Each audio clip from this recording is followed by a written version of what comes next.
नमस्कार, मैं मनीष शर्मा, न्यूज 21 देख रहे हैं आप।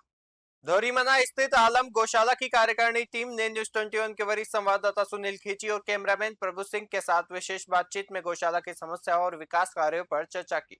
समिति के अध्यक्ष महेंद्र राठी और व्यापार मंडल कृषि मंडी अध्यक्ष कोषाध्यक्ष संपत सिंघवी और सचिव सुरेंद्र पुगलिया, भामाशाह एलएस बबूता चौधरी, विष्णु पुगलिया, चंपालाल मेघवाल, उपाध्यक्ष जय कृष्ण बाधु, राकेश सेडिया, राजूराम, लिम्बाराम, कृष्णनाथम गिरी एवं समस्त ग्रामवासी और शहीद गोभक्तों ने सरकार से गौशाला को हाईटेक व आत्मनिर्भर बनाने और भूमि का पट्टा जारी करने की मांग करते हुए मुख्यमंत्री भजनलाल शर्मा से आग्रह किया कि कांग्रेस सरकार के समय मिल रहे 9 महीने के अनुदान को बढ़ाकर इस बार भाजपा सरकार 12 महीने का करे, ताकि गोवंश के लिए हरे चारे की समस्या न रहे। ग्रामीणों ने बताया कि गौशाला में निर्माण कार्य जारी है और भामाशाहों का अच्छा सहयोग मिल रहा है।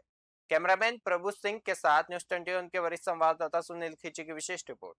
नमस्कार दोस्तों, आप देख रहे हैं न्यूज 21 और मैं आपके साथ सुनील खींची। और दोस्तों, आपको पता है कि हम हर न्यूज को और खबर को और अपडेट को छोड़ के हम गौमाता से संबंधित मुद्दे मसले और समस्याओं को कवरेज कर रहे हैं। हमारी जो टीम है लगातार काफी समय से गौमाता से संबंधित मुद्दे मसले और समस्याएं हम उठा रहे हैं, लेकिन अभी सरकार की किसी प्रकार की कोई प्रतिक्रिया का जवाब नहीं है। लेकिन लगातार हम गौमाता से संबंधित जो कवरेज कर रहे हैं उसके में काफी मुद्दे मसले समस्याएं हैं जो उभर कर सामने आ रहे हैं। और राजस्थान गौ सेवा संघ के माध्यम से भी लगातार इनके आंदोलन भी हो रहे हैं, पूरे राजस्थान गौ सेवा संघ के माध्यम से, और कभी जयपुर, कभी बीकानेर और कभी डीडवाना, कोचामन और कभी बाड़मेर के अंदर। लेकिन इनकी जो मांगे हैं गौ माता की, इसके प्रकार की किसी प्रकार की कोई सरकार की कोई प्रतिक्रिया नहीं है। क्योंकि दोस्तों, देखा जाता है धरातल पर की विकास के नाम पे सरकारें आती है जाती है, लेकिन धरातल पर देखा जाता है आप सड़क बनाइए, पेयजल की व्यवस्था कीजिए या अन्य चिकित्सा शिक्षा सब कीजिए, लेकिन बात करें गौ माता की तो ये पूरे सनातन धर्म की एक माँ है। इसके लिए इनका जो हक है, इनका मान सम्मान, इनका हक इनको दिया जाना चाहिए। आज हम श्री आलम गौशाला सेवा समिति के अंदर शिव मंदिर के अंदर है और लगातार हमारी अपडेट के अंदर इस पूरी गौशाला का स्ट्रक्चर हम दिखाएंगे दोस्तों, क्योंकि यहाँ के जो संचालक हमारे साथ जुड़े हुए अध्यक्ष साहब जुड़े हुए महेंद्र जी राठी, लगातार वो युवा है, संघर्षशील है और काफी मेहनत कर रहे हैं। अभी हम इस गौशाला में एंटर हुए तो वो मजदूरों के साथ लगे हुए थे। आप देख सकते हो उनकी जो आध्यात्मिक तौर पे उनकी कितनी सद्भावना है। हमारे साथ जुड़े हैं वो अभी लगातार, और पूरी गौशाला का स्ट्रक्चर हम दिखाएंगे और मुद्दे मसले समस्याओं पर बात करेंगे। निश्चित तौर से हम इस गौशाला की जो भी मुद्दे मसले समस्या है उस पर हम लगातार अपडेट देते रहेंगे। सर महेंद्र जी, पहले तो हमारे चैनल में आपका बहुत बहुत स्वागत है। बहुत बहुत धन्यवाद। Thank you. नमस्कार। Thank you sir. तो महेंद्र जी, लगातार आलम गौशाला में आप अध्यक्ष पद पर विराजमान हो, तो बात करें यहाँ 2200 गौस का मेंटेनेंस हो रहा है। पहले तो आपको बड़ा एक सौभाग्य प्राप्त हुआ कि गौ माता का सेवा करने का सौभाग्य प्राप्त हुआ है। दूसरा बात करें कि सेवा करके कैसा महसूस करते हैं, और बात करें समस्याओं की। सर 2200 गायों का मेंटेनेंस करना बहुत एक मामूली सी बात नहीं है, बहुत कठिन काम है ये। इसके पीछे क्या, किन मुद्दों को लेकर, समस्याओं को लेकर आप चिंतित हो? यह समस्या पहले तो अनुदान की है। अनुदान बहुत कम आता है जी, जितना होना चाहिए इतना नहीं है, और बाकी चारा भी बहुत महंगा हो गया जी। उससे पालन पोषण बड़ी मुश्किल से होता है। ये तो भामाशाहों से या उधार लेके काम चला रहे हैं। बाकी गवर्नमेंट जो है ये डॉक्यूमेंट वगैरह में इसमें बहुत उलझा के रखती है। ये आम आदमी से पूरा नहीं हो सकता। इसके लिए अलग से आदमी रखना पड़ता है। 15-20 हजार रुपये उसके लिए अलग से गौशाला के पैसे लगते हैं। ठीक है। सीधा सिंपल हो तो सीधा कोई भर भी सकता है। बाकी ये बार बार गिनती टैग वगैरह वैसे होता रहता है। जैसे मृत्यु भी कभी कभी हो जाती है, गवर्नमेंट मानती नहीं है। बार में 2-4 क्या बाजार से लेने पड़ते हैं, उसमें भी मृत्यु बढ़ जाती है। 9 महीने के बजाय 12 महीने का अनुदान हो, और जो अनुदान दिया जाता है पहले 22 और 44 दिया जाता था, अब भजनलाल सरकार ने 15% अनुदान बढ़ाया है, 9 रुपए बढ़ाए हैं। तो कार्यकारिणी टीम की मांग है कि 9 रुपए के अंदर 1 केजी चारा भी नहीं आता है। इतनी महंगाई दर को देखते हुए चारा 22 रुपए 3 साल से छोटे गौं को 50 और 3 साल से बड़े गौं को 100 रुपए का अनुदान किया जाना चाहिए, ये मांग उठ रही है। हाँ, ये बड़ी अच्छी मांग है, ये भी होना चाहिए। अब 22 रुपए के लिए तो पुत्र आती है, क्या करें जी। 9 रुपए बढ़ाया तो पुत्र सीधे डबल हो गए। बढ़ाने कोई फायदा नहीं, कुछ नहीं होता इससे।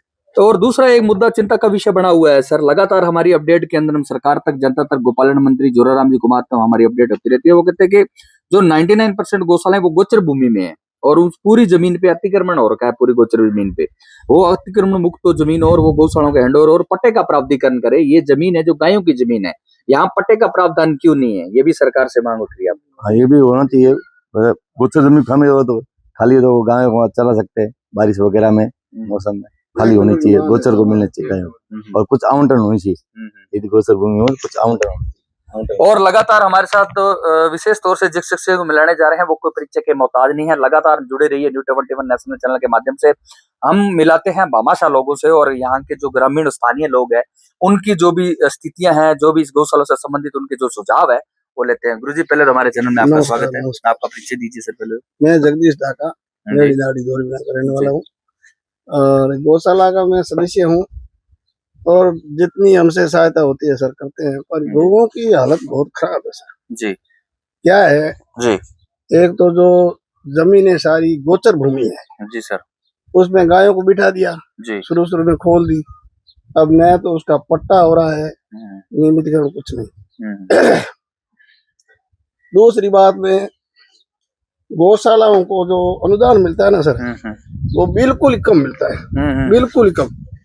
अब जैसे 9 रुपए क्या बढ़े, 9 रुपए तो कुछ है ही नहीं, 22 रुपए किलो तो चारा है, आधा किलो चारा नहीं आएगा। तो इसमें सर सुधार की बहुत गुंजाइश होना चाहिए सर। तो राजस्थान सरकार की बात करें या केंद्र सरकार की बात करें सर, तो बात करें अनुदान दिया जाता है 22 और 44, इन्होंने 15% जो अनुदान बढ़ाया है वो ऊंट के मुंह में जीरे के समान है। कम है, बिल्कुल कम। तो क्या होना चाहिए? 15 नहीं, सीधा 1.5 होना चाहिए था जी, 50% और बढ़ना चाहिए ठीक है। तब सही होता। और अभी सर सरकारें भी अच्छी है, इन सरकारों से अच्छी संभावना काफी उम्मीद थी। इन सरकारों में यदि गायों का भलन नहीं होगा ना तो होगा ही। एक सर मुद्दा चिंता का विषय बना हुआ है। हम जब जाते हैं तो स्थानीय लोग भी बताते हैं कि जो आवारा गौवंश है वो सर गौशालाओं को हैंडओवर किए जावे और इनको इनके रख रखाव के लिए अलग से बजट इनको भी दिया जाना चाहिए, अटैक वगैरह, ये क्योंकि बहुत ज्यादा नुकसान हो रहा है सर। ये सर है ना, ये तो हमारे पास जैसे 2200 पशु है जी, आगे ही हालत खस्ता है। अब जैसे 200-400 पशु आवारा है उनको लाके यार रख दे तो हालत और खस्ता हो जाएगी। वो न इधर का ना इधर का। कभी ऐसी पोजीशन होती है सर, सेठ साहूकार से उधार पैसे लाके गायों को चारा रखते हैं, ये पोजीशन है। क्योंकि ये राजस्थान का पिछड़ा इलाका है सर, यहाँ दानदाता भी बहुत ही कम है, नगण्य स्थिति। तो सरकार से ऐसी उम्मीद है सर कि आप 50% बढ़ाइए, 9 की जगह 50 बढ़ाइए तो गायों का भला होगा और भगवान आपका भी भला करेगा। सर दूसरा मुद्दा महेंद्र जी, मैं आपके पास आऊंगा, आपसे जुड़ना चाहूंगा वापस के। लगातार देखा जाता है कि अगर कोई चिकित्सा की व्यवस्थाएं आती है तो या तो आप कोई बड़ी ट्रेजेडी होती है गौमाता से संबंधित तो आप या तो रेफर करते हैं पतपेड़ा गौशाला या आप बाड़मेर, या ज्यादा दिक्कत हो जाती है तो नागौर भी शिफ्ट करते होंगे। अगर डिस्ट्रिक्ट या तहसील लेवल पे या ग्राम पंचायत या पंचायत समिति लेवल पे यही कोई बड़ा पशु चिकित्सालय का निर्माणीकरण हो जाए तो थोड़ी सुख सुविधाएं यहाँ पे एक्सीडेंट ज्यादा होते थे, हाईवे है और फिर यहाँ पतमेड़ा पे यहाँ पे हो जाओ तो इलाज हो सकता है ना। तो आपकी क्या मनुष्य क्या है कि अब गौशाला जितने आप जितनी इस आलम गौशाला में 2200 गौ का मेंटेनेंस कर रहे हो, अगर इनको आत्मनिर्भर के लिए सरकार प्रयास करे, ये क्या दे रहे हैं 22 और 44, 25, 50 अनुदान दे रहे हैं, इसके अलावा कुछ नहीं दे रहे हैं। अगर गौशाला यही गौशालाएं अगर 2200 गौवंश है इसमें से अगर 500 गौवंश दूध देने वाली हो और सरकार इस पर ध्यान दे, नस्ल सुधार पे ध्यान दे, गोबर गैस के प्लांट दे, प्रजनन क्षमता नस्ल सुधार पे थोड़ा ध्यान दिया जाए तो ये गौशालाएं लाखों करोड़ों के हिसाब से अर्निंग हो सकती है और अनुदान समय पर नहीं आएगा तो भी ये चलेगी। लेकिन इसको संसाधन चाहिए अपने को, इसको अलग से बजट दिया जाना चाहिए तो आत्मनिर्भर हाईटेक बन सकती है। आपका क्या सुझाव रहेगा? अच्छा है, अच्छा सुझाव है, गवर्नमेंट इसमें अनुदान दे और अपने तरफ से खुद कुछ लगावे हो सकता है, बाकी गौशाला खुद नहीं लगा सकती। जी जी, इतना पेमेंट है नहीं। जी बिल्कुल।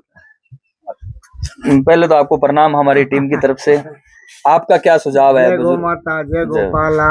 जी, हमारा सुझाव यही है कि सरकार और सब पब्लिक लोग ये चाहें कि ये गोचर भूमि है नहीं, ये गोचर भूमि अतिक्रम नहीं होना चाहिए। ये गोचर ही है, भैंसा चर नहीं है ना बकरी चर है, तो गौओं के लिए गायों की जमीन है, गौओं के लिए ही उपयोग आना चाहिए। ये सरकार करके इनका बिल्कुल गायों के नाम का ही पट्टा होना चाहिए तो ये गायों को बहुत अच्छा मतलब इनसे फायदा हो सकता है।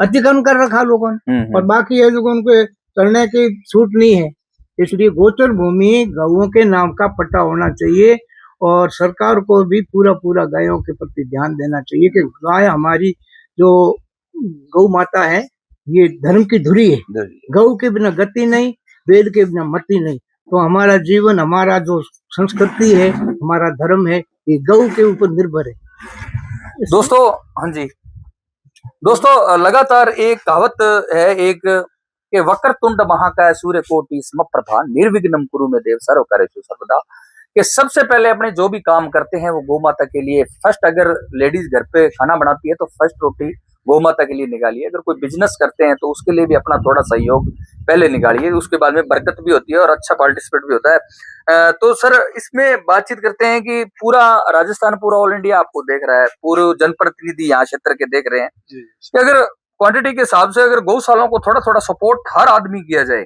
अगर 1 रुपए है तो 1 रुपए ही दान कीजिए, जितने हो सके थोड़ा थोड़ा अगर सब सपोर्ट करते हैं गौशालाएं आत्मनिर्भर बन सकती है। थोड़ा कम है सर, क्या है कुछ लोग इसमें रुचि कम लेते हैं, फिर भी तो ये लेते हैं और सभी लोग नहीं लेते।